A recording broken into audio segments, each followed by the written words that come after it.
Jumpa lagi dengan saya, Sianaria. Di video kali ini saya ingin membagikan pengalaman saya melahirkan secara operasi sesar 4 kali. Gimana ceritanya? Yuk kita ikuti.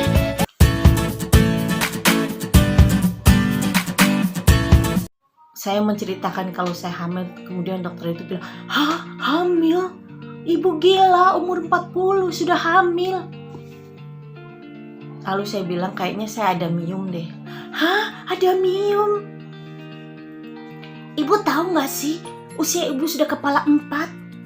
Saya lahiran sesar." Oh my god.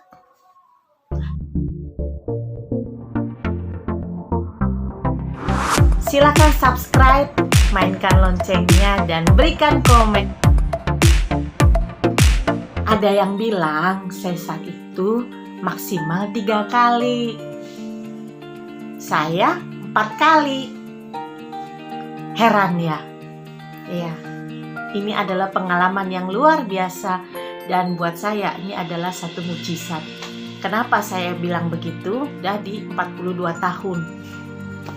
Ada mium di dalam kandungan saya, jadi sebenarnya kalau dipikir-pikir kehamilan saya ini sangat beresiko tinggi.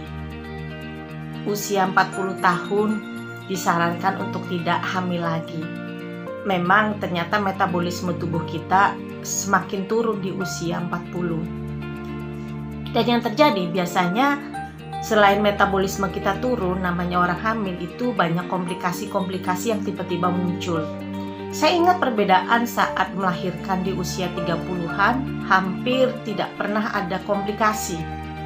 Ya, jadi fine, persoalan saya adalah saya tidak bisa melahirkan secara normal karena ada keterbatasan medis. Akhirnya memutuskan untuk mengharapkan seorang putra kembali. Yang saya ingin ceritakan adalah proses kehamilan hingga proses melahirkan secara sesar. Usia 40 tahun memang terasa sangat berbeda. Pada saat itu kolesterol saya, triglycerid saya cukup tinggi. Ya, jadi saya pikir wajar kemudian kolesterol itu mengganggu. Buat hati saya kecil adalah ketika saya ketemu beberapa dokter, kemudian, "Ibu tahu gak sih, usia ibu sudah kepala 4. Saya lahiran sesar." Oh my god. Sesar sudah 3 kali. Ada mium pula.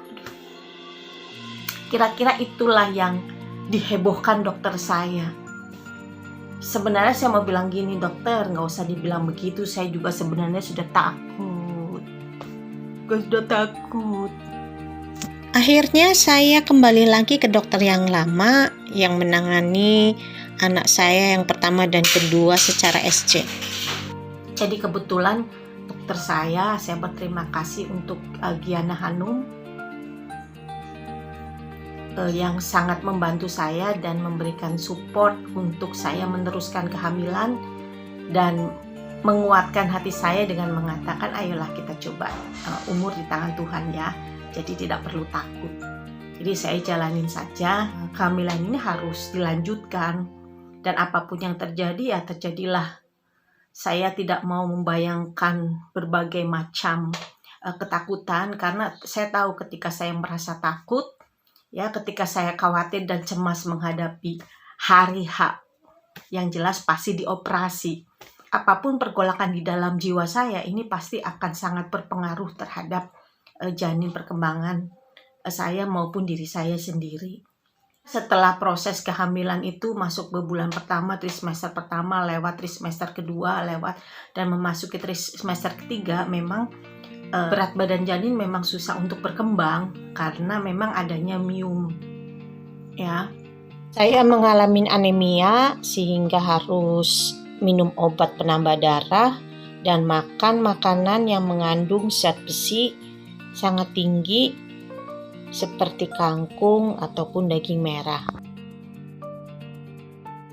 sebenarnya banyak ketakutan-ketakutan yang lebih di dalam diri saya, tapi saya mencoba untuk tidak mengutarakan kepada orang lain, kepada teman-teman ataupun ke media sosial saya sekalipun, setiap pergolakan di dalam hati saya. Karena saya tahu apabila saya mengatakan yang negatif tentang diri saya, maka afirmasi negatif itu akan kembali kepada saya. Saya kuatkan, memang saya butuh diberi semangat gitu ya, tapi saya tidak mau dikasihani dengan kondisi seperti ini.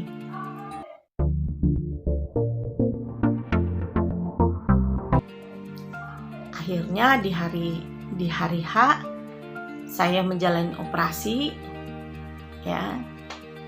Dikatakan ini operasi besar, kemudian dipersiapkan tambahan darah untuk saya. Saya golongan darah A, jadi disiapkan 2 kantong darah kalau terjadi apa-apa. Karena yaitu tadi umur 40 sudah sesar 3 kali, kemudian ada mium. Ya, yang terakhir adalah proses sterilisasi. Artinya ini adalah operasi besar buat saya. Di hari malam menjelang operasi di pagi hari saya tidak bisa tidur. Sudah 10 tahun ke meja operasi lagi, dan perasaan itu sangat-sangat luar biasa berkecamuk. Ketakutan untuk kegagalan, ketakutan untuk kematian, ketakutan untuk apa yang terjadi dengan bayi saya dan segalanya. Kemudian saya sadar bahwa sepanjang kehidupan saya, hidup adalah anugerah. Tuhan bisa mengambil saya kapan saja, tetapi Dia juga bisa memperpanjang hidup saya kapan saja. Jadi apa yang saya takutkan, saya jalanin saja. Saya nggak mau mandi pagi, takut malah saya sakit, karena biasanya operasi itu di tempat AC yang suhunya cukup dingin. Ya, saya tidak tahan dengan suhu dingin, jadi lebih baik saya untuk tidak mandi, mempersiapkan diri segala sesuatunya, kemudian masuk ke ruang operasi. Jam 8 saya menunggu, jam 9 baru dikerjain. Dan apa yang terjadi di ruang operasi?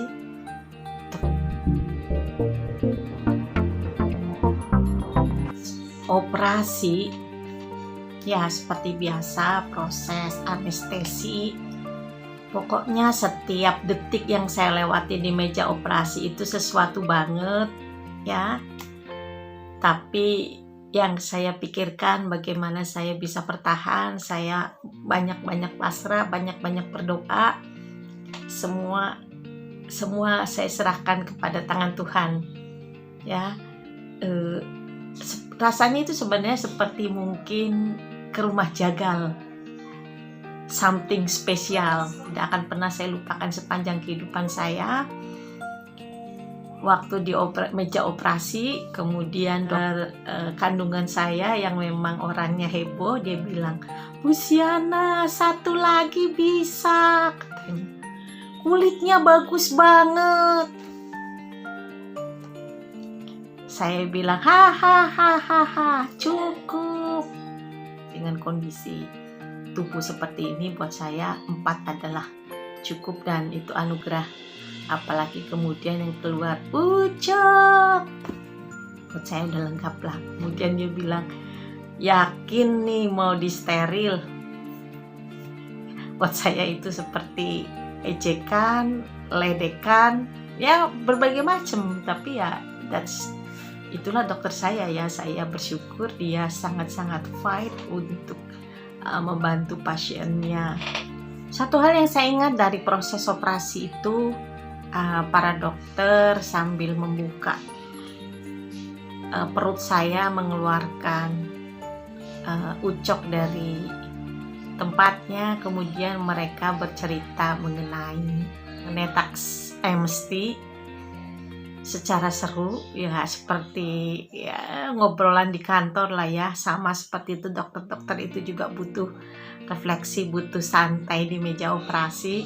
So kita ikutin aja ya sedikit kepo lah kan. Terima kasih untuk tim dokter Hermina Bogor, sehingga saya bisa melewati proses itu dengan sehat.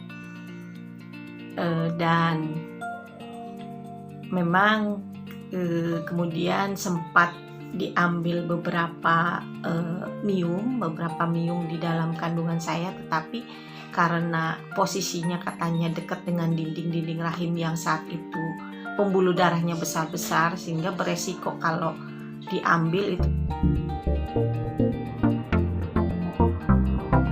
segala penderitaan selama proses kehamilan sampai melahirkan. It's enough. Ya, apapun yang terjadi, kemudian kita syukuri, karena buat saya pemberian hidup itu sudah luar biasa dan anugerah. Overall dari semua itu, menurut saya bagaimana sikap kita kompromi terhadap setiap persoalan, setiap ujian yang ada di dalam hidup ini.